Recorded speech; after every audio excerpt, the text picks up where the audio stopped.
मुझे आतिशी जी भाजपा के कार्यकर्ताओं में बड़ी दया आती। कहते हैं केजरीवाल इस्तीफा दो, मणिपुर 1 साल से जल रहा है, वहां की बेटियों को निवस्त करके, वहां की पत्नी, वहां के एक फौजी की पत्नी को निवस्त करके घुमाया गया। उस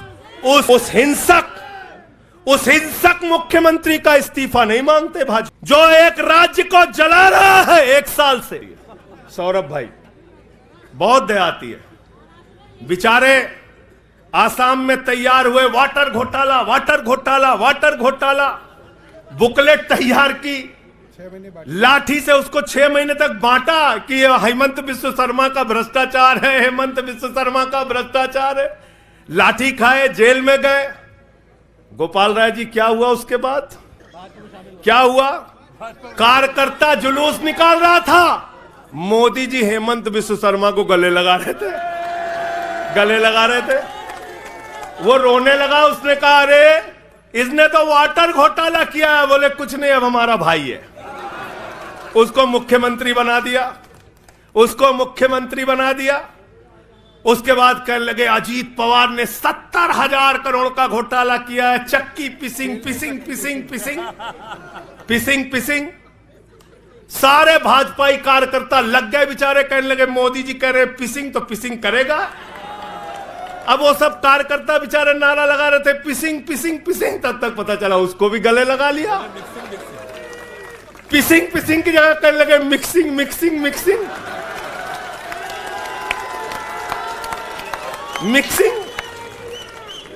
फिर कहने लगे हसन मुशर्रफ चीनी घोटाला किया है 100 करोड़ का। फिर कहने लगे छगन भुजबल ने महाराष्ट्र सदन का घोटाला किया है।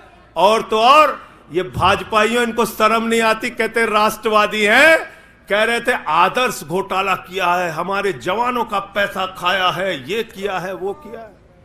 आदर्श घोटाले के खिलाफ भाजपा का कार्यकर्ता लाठी खा रहा था।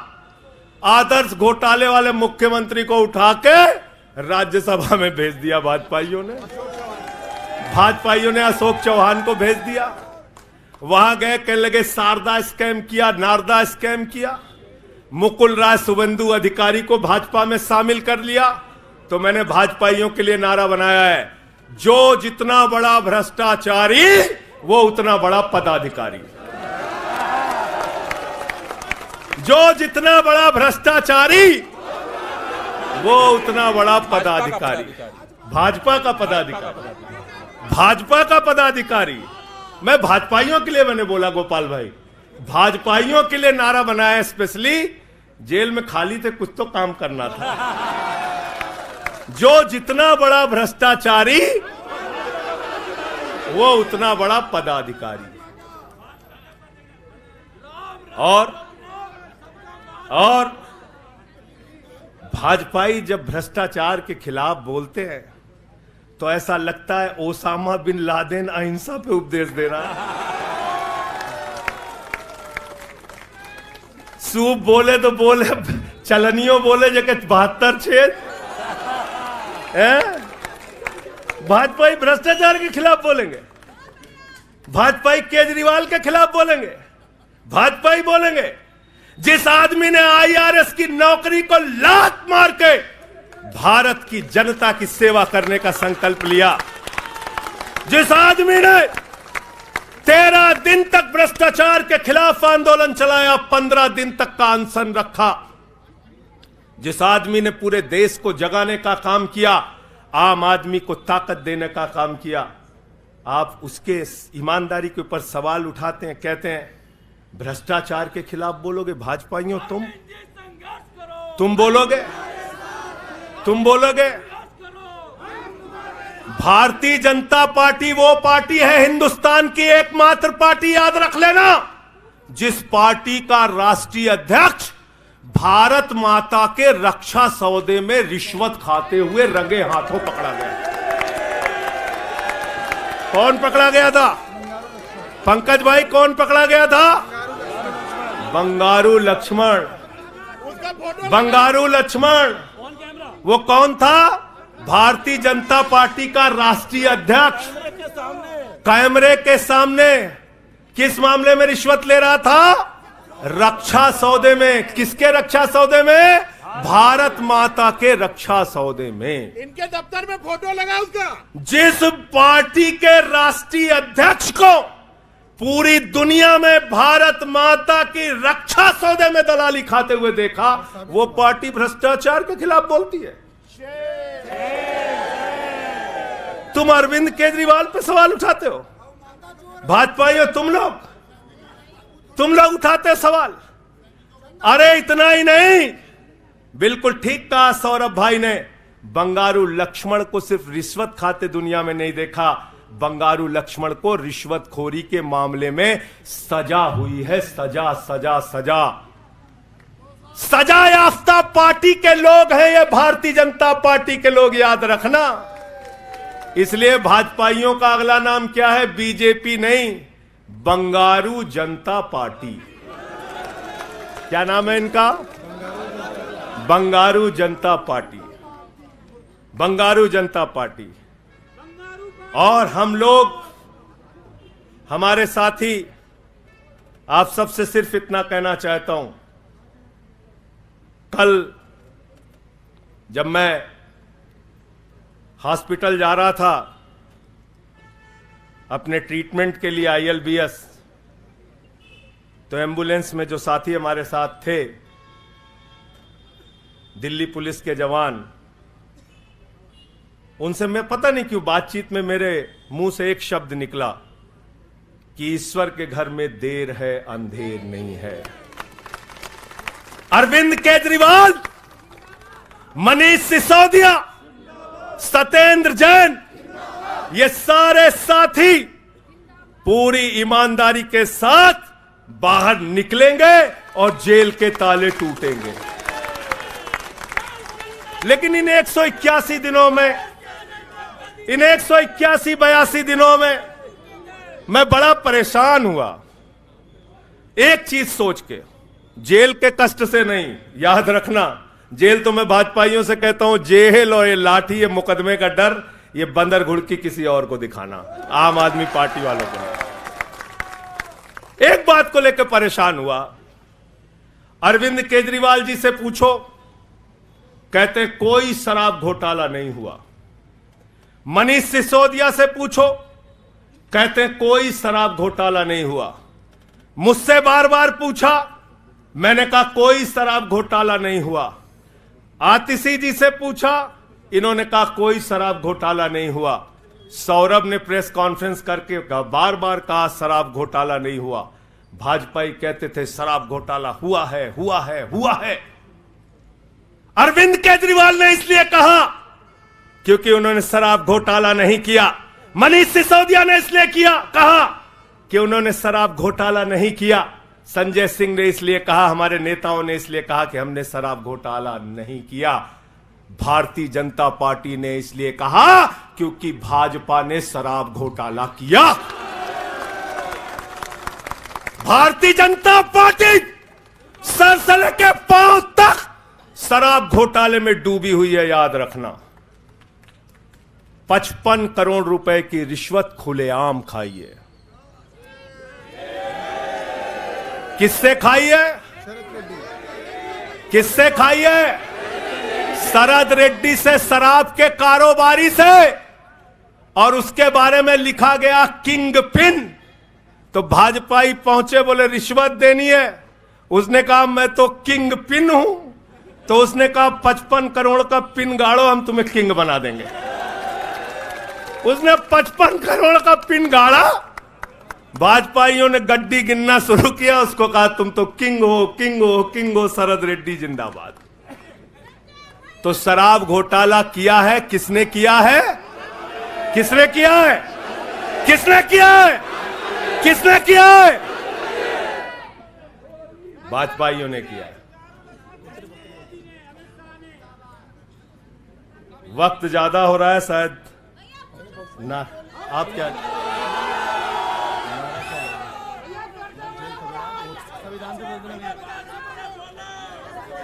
अभी कह रहे हैं बोलने के लिए सब लोग। आदिल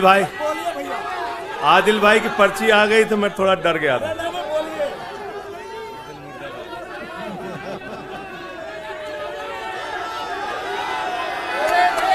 साथियों और दोस्तों, मैं सिर्फ एक ही बात कहना चाहता हूं, और मैं इसको दिल से मानता हूं, इसलिए कह नहीं रहा हूं सिर्फ इस आम आदमी पार्टी को अपना परिवार मानते हैं हम लोग। ये हमारे लिए परिवार है, परिवार। और इसलिए जेल से छूटा तो अपने परिवार से मिलने बाद में गया, पहले अरविंद केजरीवाल जी के भाभी के पास गया मिलने के लिए। मनीष भाई के भी घर जाऊंगा और सत्येंद्र भाई के भी घर जाऊंगा। यह हमारा परिवार है। और अगर हमारे परिवार पर कोई संकट आएगा तो एक एक कार्यकर्ता सीना तान के अपने नेता के साथ खड़ा रहेगा। मैंने आज भाभी के आंखों में पहली बार आंसू देखा है और मैं आपसे कहना चाहता हूं, इन आंसुओं का बदला ईश्वर लेगा। इन आंसुओं का बदला दिल्ली की 2 करोड़ जनता लेगी।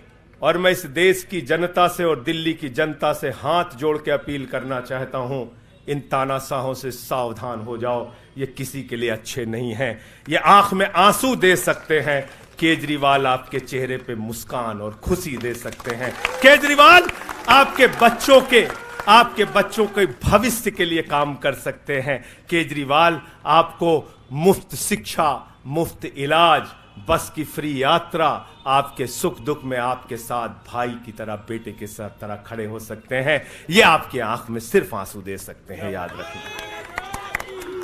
और इसलिए हाथ जोड़कर अपील करना चाहता हूं कि अगर हम लोग मानते हैं, अगर हमारे दिल में पार्टी के लिए जरा सा भी जज्बा है और हम इसको अपना परिवार मानते हैं, तो आज हमारे परिवार का मुखिया जेल में है, अरविंद केजरीवाल।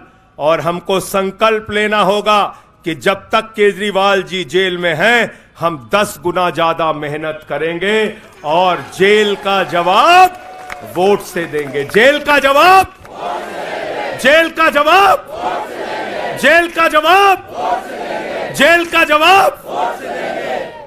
क्योंकि इसी में तो सबसे ज्यादा ताकत है, इसी वोट में तो सबसे ज्यादा ताकत है। और यही आपकी सरकार इनकी आंखों की किरकिरी बनी है, जो आप लोगों के लिए काम कर रहे हो। केजरीवाल जी, मनीष सिसोदिया जी, सत्येंद्र जैन जी कैसे लोगों के लिए काम कर रहे हैं, यही तो किरकिरी है। और कौन सी पार्टी है ये? कौन सी पार्टी है? बंगारू जनता और बंगारू जनता पार्टी वो पार्टी है जिसने देश का गृह राज्य मंत्री किसको बनाया? टेनी को। किसको बनाया? अजय मिश्रा टेनी को। पूरे देश ने देखा ना। उसके बेटे ने देश के 4 अन्नदाता किसानों को कुचलते हुए उसका वीडियो पूरे देश ने देखा। वो कौन है? देश का गृह राज्य मंत्री। आपने देखा पहलवान बेटियों के न्याय की बात आई, प्रधानमंत्री खामोश। कहते हैं केजरीवाल इस्तीफा दो। मणिपुर 1 साल से जल रहा है, वहां की बेटियों को निवस्त करके, वहां की पत्नी, वहां के एक फौजी की पत्नी को निवस्त करके घुमाया गया। उस हिंसक मुख्यमंत्री का इस्तीफा नहीं मांगते भाजपाई, जो एक राज्य को जला रहा है 1 साल से, उसका इस्तीफा नहीं मांगते। जो आपके बच्चों को शिक्षा दे रहा है, उसका इस्तीफा मांगते। इसलिए किसी भी गलतफहमी में मत रहना। और अगर ये इस्तीफा वाला चक्कर शुरू हो गया तो जान लो, ये सारे विपक्ष के जितने भी मुख्यमंत्री हैं सब जेल में होंगे और सबको इस्तीफा देना पड़ेगा। इसलिए इनके चक्कर में मत पड़ना। और इसलिए कल से जब भी कोई पत्रकार आपसे पूछे या कोई भी आपको भाजपाई सवाल करे, तो उनसे कहना, भाई पीएम भी कानून में बराबर है। 2 मुकदमा हम लिखवा रहे हैं किसी राज्य में, चाहे वो हैदराबाद में, चाहे वो मोहाली में, चाहे रोपड़ में, चाहे बंगाल में, चाहे तमिलनाडु में, जाके मोदी जी पूछताछ में शामिल हो। क्यों भाई? बिल्कुल ठीक कह रहे हैं, हाँ? एकदम ठीक कह रहे हैं। शामिल हो, कोई protection बराबरी नहीं का है, मामला हो। कोई प्रोटेक्शन नहीं है। तो मैं आप सबसे यही तो बताया भैया कि शराब घोटाला ऊपर से लेके नीचे तक भाजपाई शराब घोटाले में डूबे हुए हैं, सराबोर हैं। हमारा मनी ट्रेल खोज रहे हो, हैं? मनी ट्रेल तो साफ साफ दिख रहा है भाजपाइयों का। वहां टेल में मनी पहुंच गया। वहां टेल तक बिल्कुल। अच्छा एक चीज बताओ, पंकज जी हैं, हमारी पार्टी के अंदर कोई आदमी चंदा देता है, अगर कोई आदमी चंदा देता है उसके बारे में पता होता है, हाँ भाई ये चंदा दिया। 55 करोड़ रुपए उस आदमी से आपने रिश्वत खाई जिसको पहले गिरफ्तार किया गया। और क्या 55 करोड़ की रिश्वत के बारे में यहां मीडिया के साथी हैं, बताइए क्या भारतीय जनता पार्टी के शीर्ष नेताओं को पता नहीं रहा होगा? पता नहीं रहा होगा? पता नहीं रहा होगा? तो इसलिए मैं सिर्फ यही कहना चाहता हूं इनसे भाई, और आज मैंने जेल से छूटते ही कहा और जेल से छूटने के बाद अपने काम में लग गया हूं। जश्न का वक्त नहीं है, जंग का वक्त है। जश्न का वक्त नहीं है, जंग का वक्त है। संघर्ष के लिए तैयार हो जाओ, जम के लड़ेंगे और लड़ेंगे लड़ेंगे लड़ेंगे लड़ेंगे लड़ेंगे। और मैं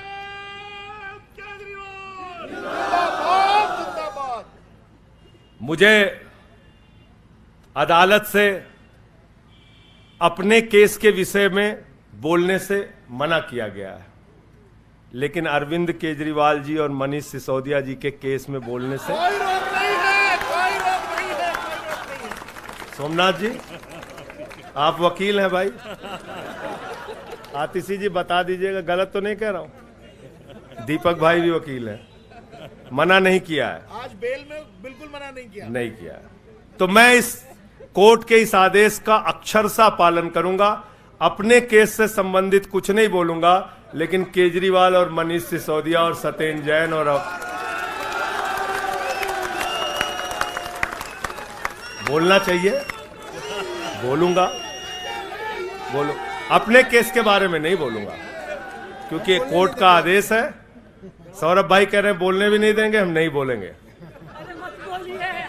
लेकिन लेकिन लेकिन केजरीवाल जी के और मनीष सिसोदिया जी के केस के बारे में बोलूंगा। और मैं सिर्फ इतना कहना चाहता हूं, हमारे नेता 100% ईमानदार हैं और उनको दबाने, डराने, झुकाने, लाठी चलाने, मुकदमे लिखने और जेल भेजने की कोशिशें बंद करो। वो बाहर आएंगे, पूरी ईमानदारी और सच्चाई के साथ बाहर आएंगे। मैं इस पूरी लड़ाई में एक वो शख्स जिसने अपने बेबाक तर्कों से अदालत के सामने पूरे सच को लाने का काम किया, अभिषेक मनु सिंघवी जी का हृदय की गहराइयों से धन्यवाद देना चाहता हूं। हृदय की गहराइयों से धन्यवाद देना चाहता हूं। और कल कुछ मैं अस्पताल में था, ऊल जलूल खबर चल रही थी, ऊल जलूल खबर। एक बात याद रखना, इस शरीर के एक एक अंग में निष्ठा है, ईमानदारी है, सच्चाई है और पार्टी के लिए जीने और मरने का जज्बा है। इसलिए किसी के भी मन में किसी के प्रकार की शंका और आशंका हो तो इसी वक्त उसको निकाल के कूड़ेदान में डाल देना। हम लोग झाड़ू वाले हैं और ये जो कीचड़ फैलाए हुए हैं भाजपा ही, इनकी गंदगी को हम लोग साफ करेंगे। बहुत बहुत धन्यवाद, बहुत बहुत आभार। बहुत किताबें पढ़ी, बहुत किताबें पढ़ी जेल के अंदर, बहुत समय मिला किताबें पढ़ने का। शहीद आजम भगत सिंह को जब फांसी की सजा सुनाई गई तो उनके भाई उदास थे। एक लाइन कह के अपनी बात खत्म करूंगा। उन्होंने अपने भाई कुलतार सिंह को चिट्ठी लिखी और चिट्ठी के अंत में लिखा, जफा का मतलब होता है अत्याचार। उन्होंने अपने भाई को लिखा, उन्हें यह फिक्र है हरदम नया तर्जे जफा क्या है। उन्हें यह फिक्र है हरदम नया तर्जे जफा क्या है। हमें भी शौक है देखें सितम की इंतहा क्या है। हमें भी शौक है देखें सितम की इंतहा क्या है। और हमने तो कहा था प्रधानमंत्री जी, हम आपकी यातना के पैमाने को चेक करना चाहते हैं, चेक करना चाहते हैं। रुके न जो, रुके न जो, झुके न जो, दबे न जो, मिटे न जो, हम वो इनकलाब हैं, जुल्म का जवाब है। हर शहीद हर गरीब का हम ही तो ख्वाब है। रुके न जो, झुके न जो, रुके न जो, झुके न जो, दबे न जो, मिटे न जो, हम वो इनकलाब हैं, जुल्म का जवाब है। हर शहीद हर गरीब